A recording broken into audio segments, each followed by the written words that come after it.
नमस्कार मित्रांनो, तुमचे स्वागत आहे श्री स्वामी समर्थ. मित्रांनो, महाराष्ट्रात होळीचा हा सण कसा व का साजरा करतात याबद्दल एक आख्यायिका सांगितली जाते.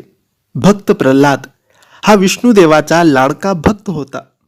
हिरण्यकश्यपू भक्त प्रल्हादचे पिता होते.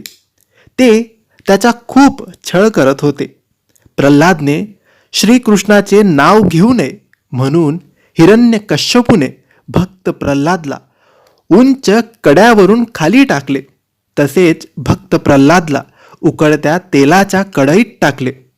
तरीही भक्त प्रल्हादला काही सुद्धा झाले नाही.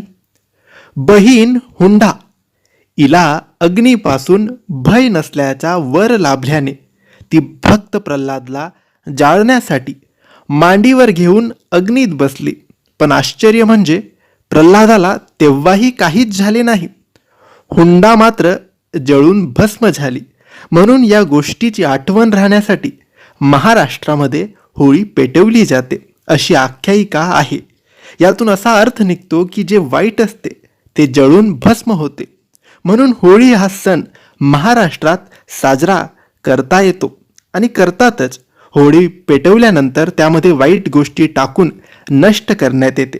म्हणजे काही उपाय करून आपल्या घरातल्या इडापिडा, नकारात्मकता, वाईट शक्ती, दुःख, संकट, समस्या, अडचणी आपण बोलून एखादी नारळ होळीत टाकला तर आपल्या सगळ्या अडचणी, दुःख, समस्या, वाईट शक्ती, इडापिडा नष्ट होतात.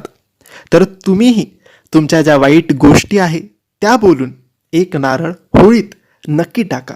तर मित्रांनो, माहिती तुम्हाला आवडली असेल तर लाईक आणि शेअर करा. काही प्रश्न असतील तर कमेंट्सद्वारे विचारा. आमच्या चॅनलला सबस्क्राईब करायला विसरू नका. धन्यवाद.